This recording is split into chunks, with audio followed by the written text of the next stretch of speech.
I've seen a lot of anger and fear on the internet the past couple days after the results, and that is understandable. I understand why.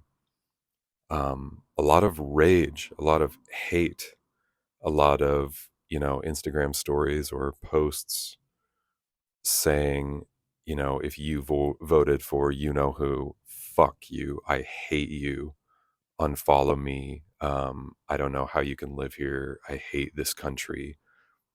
Big words of fear and negativity and anger. And I understand. I understand the reasoning behind that and all that is wrapped up in this person.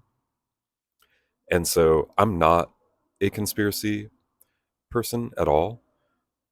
But what if part of the intention, if there was some larger mechanism at work behind the scenes in the way that government is run, what if the whole point was to create division among the humans who live in this country, of getting us to feel scared and angry and to feel like there are two teams and you're either on the good one or you're on the bad one, and the role of yours is to hate the other team deeply, to no longer see them as human, to no longer see them as a complex entity of awareness just trying to figure out its existence in this life.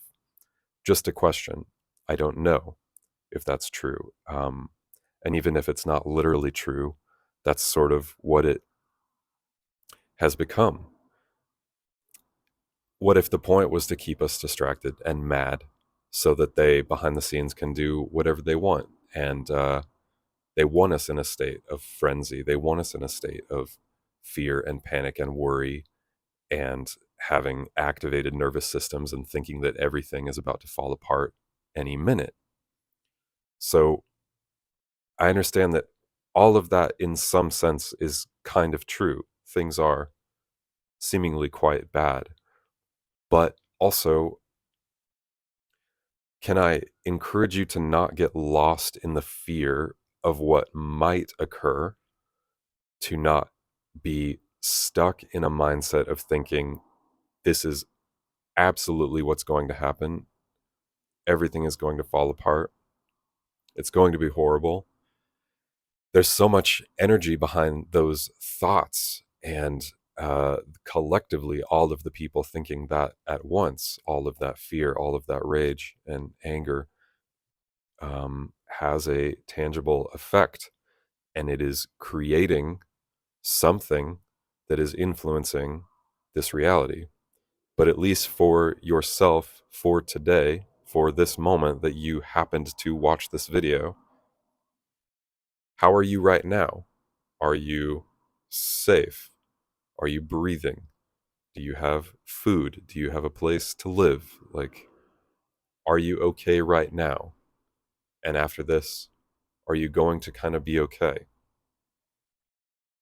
Can you operate from a place of believing that a best case scenario could occur and that this universe is far bigger and more complex than an election in one country, and that the world is more nuanced than just this, but hyperfixating on something that seems so negative and terrible is almost certain to cause suffering in your reality if that is where you're putting all of your attention, and letting it drain you, letting that fear vamp your energy.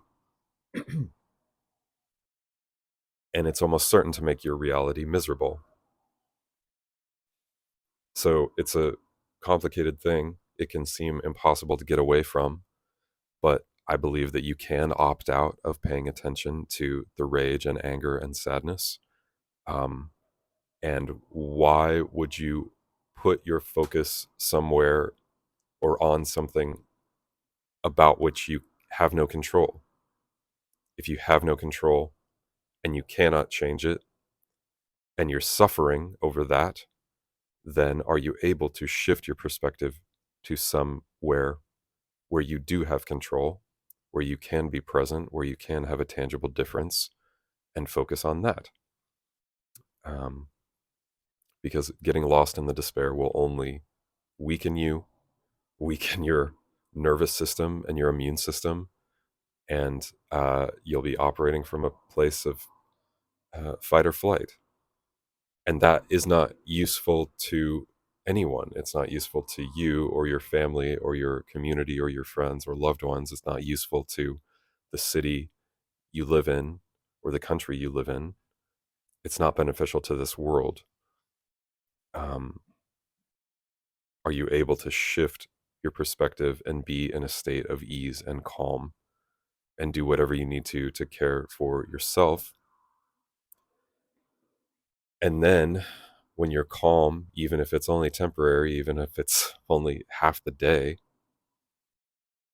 then move forward from that place and be like, all right, yes, I notice there's some big stuff happening in my country or in this world, but at least right now I'm here, and what can I actually do um, to make my existence calm and at ease, and to care for the people who are immediately around me,